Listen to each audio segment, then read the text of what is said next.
大家好啊，歡迎翻嚟我嘅頻道，提提大家記得訂閱我嘅頻道之後就可以第一時間接收到我嘅消息啦。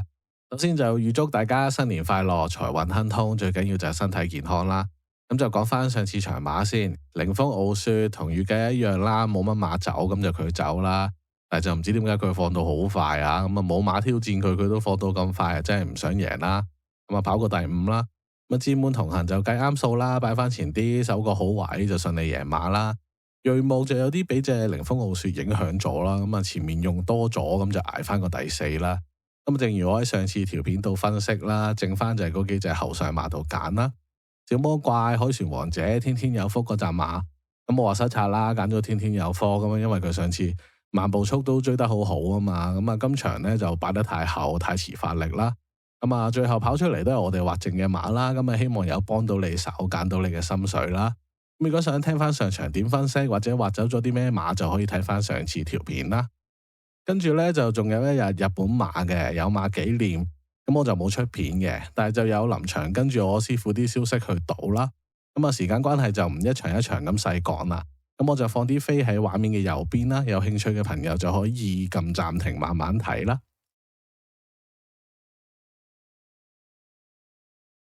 咁今日就繼續揀場馬同大家研究下。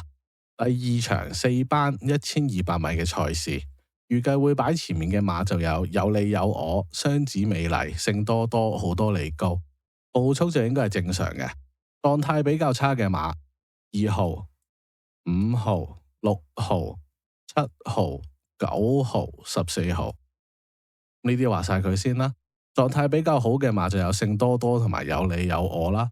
咁大家就可以喺劃剩嘅馬入邊揀自己嘅心水啦。咁我都揀咗幾隻馬俾大家參考下嘅。首先係1號喵喵怪，咁啊近況好啦，狀態 OK 啦，保持到嘅。咁啊周俊樂咧就好熟佢點跑噶啦，知道佢衝程有幾多啦，12檔，咁啊上場都係12檔啦，今次就孭到135磅，贏咧就難講噶啦，但係近就應該冇問題嘅。跟住就係8號賢者威風。朝早睇佢咧就好爽嘅，上次條直路咧就唔算衝得好順啦，咁啊今次抽過一檔，睇下可唔可以唔使擺到咁後，際遇好翻啲，咁啊衝得好啲啦。跟住就係10號勇敢孖寶，咁啊神操咧進步咗噶啦，上次11檔蝕咁多入直路都有走勢噶，咁今次3檔埋到欄咧又唔同講法噶啦。咁剩翻嗰隻咧，我就想搏下隻12號嘅過關勇士。咁上次嗰場咧，其實可以當佢冇跑過噶啦，1000米對佢嚟講咧太短嘅，相信佢跑翻1200米嘅表現係會好啲嘅。你去睇翻佢上場咧，其實差唔多到終點咧先撻得着嘅啫嘛。咁啊，跟住聖多多有你有我，當然狀態好啦。海南寶上季喺沙田 B+2 跑道跑1200，咁啊一次第1，一次第4。雙子美麗咧，我就覺得未得住嘅。其實我係想畫埋佢嘅。但係潘頓騎呢件彩衣嘅馬會唔會有咩神奇魔法呢？咁我就唔知啦。咁啊睇下啱啱你心水啦。如果想知道我臨場收到咩消息、到咩馬嘅朋友，就可以加入我呼風喚雨嘅群組啦。